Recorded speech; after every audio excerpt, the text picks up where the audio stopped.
Hey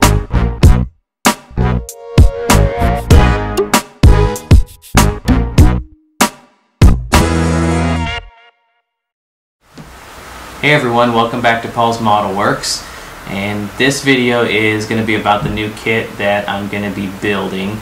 Ever since I finished the, ever since even before I finished the 57 Bel Air, I've been trying to think about what kit that I wanted to build next.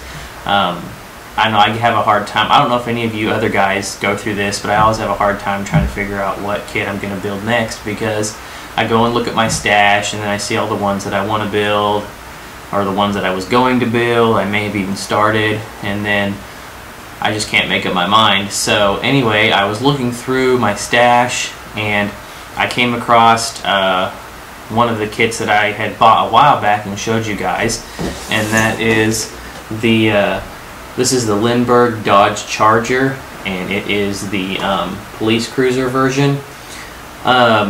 Before I had bought this, and then I was planning on building it, and I realized that I didn't have any color ink, because what I'm wanting to do is I'm wanting to build this as a Tulsa County Sheriff's car, because obviously that's where I live, and I do work for Tulsa County, so I thought it would be kind of cool to do a vehicle like one of the Tulsa County Sheriff's vehicles. But before, I didn't have any color ink, so I couldn't print out any of my own decals to put on there to make it look like the Tulsa County Sheriff. So now I finally have some color ink. Of course, I was looking through my stash and I saw this and thought, hey, since I've got ink, I might as well build it. And it's something that I have been wanting to build for a while. And if you're like me, you get a new kit and then you plan on building it, and something like, maybe, you know, like for me not having the ink or whatever it may be for you guys, and then it gets stuck back in my stash, and for me that usually means it gets stuck underneath my bed. And then I kind of forget about it and whatever, so anyway, and then I don't think about it until I go looking underneath the bed. So this time though, this is what I'm going to be building, and what I wanted to do for this video is show you guys a complete unboxing of this kit, and let you see what's all inside of there, and just give you guys like a first look. Now, I've taken the plastic wrapping, the shrink wrapping off of the box, but everything inside has not been taken out of the plastic, so this will be a first look for me. And I just wanted to give you guys my first impressions of the kit before I started it.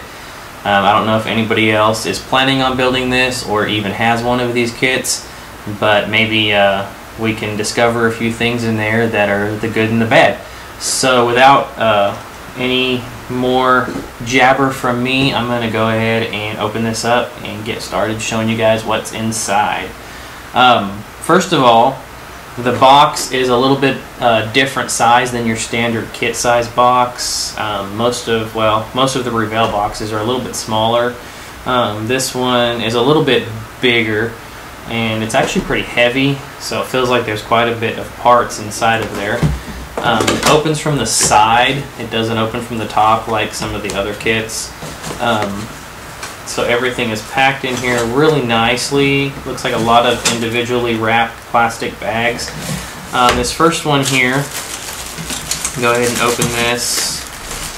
This has got front bumpers, and let's see here. We've got some front bumper options, or front bumper and the rear bumper there, as well as looks like a rear seat. Now I do know, since this is the police version, it has a bunch of different options in it. Front seats, and looks like the hood. We've got headliner, door panels, some interior parts, and looks like more interior parts inside of there. Everything looks pretty clean on these pieces as far as the molding goes. I don't really see any flash, which is nice. Let's see what else is in here. Here's the body. The body is individually wrapped. Looks like it has the chassis with it inside of there, and the floor pan.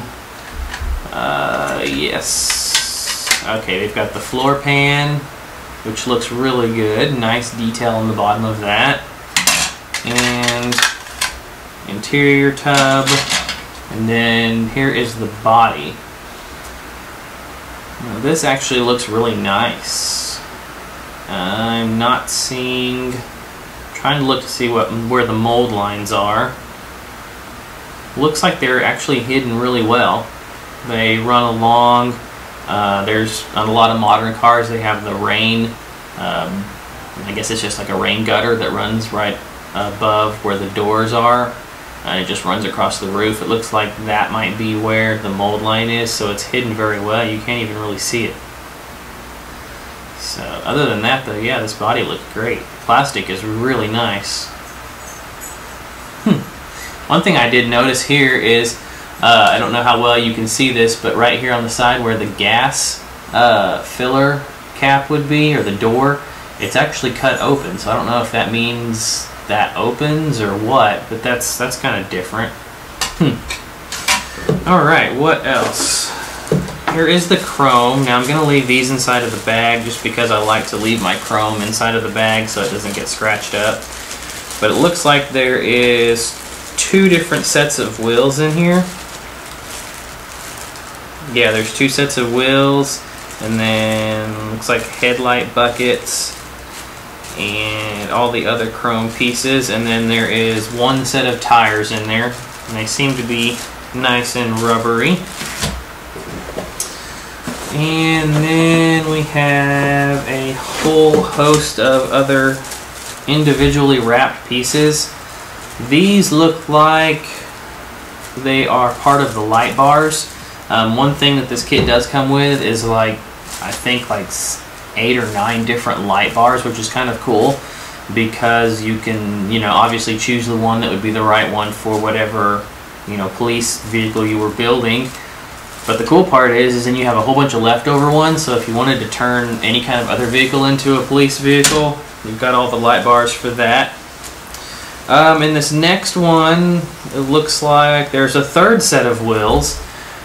These ones look like just black steelies, so, although they're not black, but you could paint them black. So there's 3 different options for the wheels. That's pretty cool. And then here is the clear pieces, and these are all wrapped really nice too. There is your front windows, your door pieces, your headlight and tail light pieces inside of that one. And then we have, these are, oh cool, these are the different pieces for the light bars. So yeah, there is all of your glass to go for the different types of light bars. That's cool. And then, I'm not really sure what this one is. It's just another, oh, you know what that might be? That's probably the piece that goes in for probably like the divider between the front and rear seats. Okay, and man, there is tons of pieces in here. Okay, in here we've got, okay, yeah, here is the divider piece that would go in between the front seats and the back seats, so that's what that piece of glass would be for. Looks like there's another option for rear seats. I'm guessing this is more of like a not so cushiony back seat. This is what they would put in the back of the police cruiser, I'm guessing, because this other one looked like the normal back seats that were inside of the car. These ones look a little harder and not so comfortable. And then this one is full of the engine pieces. Okay. And those look really good. So everything is really nicely packaged. You know, all of the different pieces, that's all of them. But there's quite a few different parts you can see. Here is some of the decals that comes with it. You've got like different number choices. Says police down here, and then of course it has the to protect and to serve.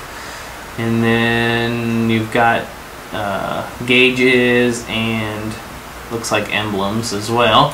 So decals look pretty nice. I like how those are wrapped in their own plastic. That's a real nice touch. And then the last but not least is the instructions. It's a pretty thick instruction manual. It's got a list of all the parts in it. That's nice. And then looks like all of the instructions are actually pretty easy to read. It's got color callouts and everything. So nice big pictures, real simple instructions, makes it nice. So all in all, it looks like it's going to be a pretty good kit. I think I'm going to enjoy building it. I know that I have, one thing that's nice for me is, since I do work for Tulsa County, I do graphic design and stuff for them. I have access to all of like the logos that would go on the body of the car, so I can get those and then, you know, shrink them down and print them out on decal paper and put it on there, and I think it will look pretty cool. So hopefully I'll be starting this soon here in the next week, and I will try to not take so long to build this one as I did my last one, just because that took me forever. So this one hopefully won't take as long, but I think it'll be a pretty cool build, and I will definitely keep you guys updated on that one. I also wanted to show you guys a couple of kits that I had picked up recently. One of them I got from my local hobby shop, and let's see, that is this. It's the 99 Ford SVT F-150 Lightning kit. I paid $8 for this one, and on the box here, the guy at my hobby shop had said that it was missing chrome, but when I looked inside, everything seemed like it was there, so I went and did a little research before I bought it. I just pulled up the internet on my phone and looked real quick, and the kit actually doesn't come with any chrome pieces at all. So really, there wasn't any chrome missing. Now, there was a few parts that were missing. Things like, what I found was the firewall was missing, and then the rear axle was missing, and there was a couple other little small parts that are no big deal. I can, you know, I can scratch build a firewall, and I can get a rear axle, not a problem for that. One thing that was cool is it came with a few extra engine pieces from another kit. I'm not sure what they're from, but there's like a supercharger and a whole different intake setup, which was kind of cool. So that made for a nice little surprise when I opened that up. But everything is, you know, pretty straight and clean. Nothing's been started on at all, which is nice. And I do have all of the wheels, tires, decals, all the glasses in here. You know, everything's in here just minus those couple of parts that I mentioned. So for $8, that was a really good deal, I thought. And so I'll probably, don't know when I'll start that, but sometime here in the near future, hopefully. And then another kit that I picked up, actually my wife kind of picked it up for me. We went to Hobby Lobby the other night, and I was in another store and then came and met my wife in there, and she pulled this out of the basket and said that she had found this, it's the Revell VW T1 Samba bus. It was on clearance. These are normally $29.99 there, so like $30, and it was on clearance for $17, which was not a bad deal at all, so I went ahead and picked that one up also. I have heard that this is a difficult kit to build. I'm not too sure. I did open it up already and looked at it. I didn't take anything out of the plastic, but I did look at it. Everything is like molded in, or everything's like individual. The whole body is like a whole bunch of different pieces and everything. It's a skill level 3, which will be probably a little bit more of a challenge, but it looks pretty cool. So picked up a couple of more kits to add to my collection.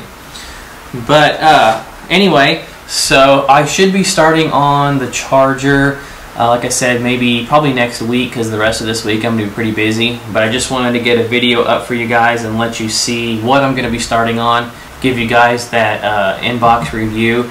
I'm probably going to try and do these inbox reviews on all of the new kits that I'll be starting up. I think it's kind of nice to see, just, you know, share with you guys, and some of you that might be wanting to build some of these kits or haven't gone out and purchased them, have been thinking about it, kind of give you an idea and maybe see where some of the faults and some of the good things are in them. Obviously, you know, if there is faults, some of the faults won't show up until I start building it, but I'll go ahead and tell you guys those then when I find them. and that'll kind of give anybody a heads up, you know, who's wanting to build the kit. They can see what needs to be fixed and what doesn't need to be fixed. So anyway, I think that's it for now, and check back later on for the startup on the charger, and I will talk to y'all later.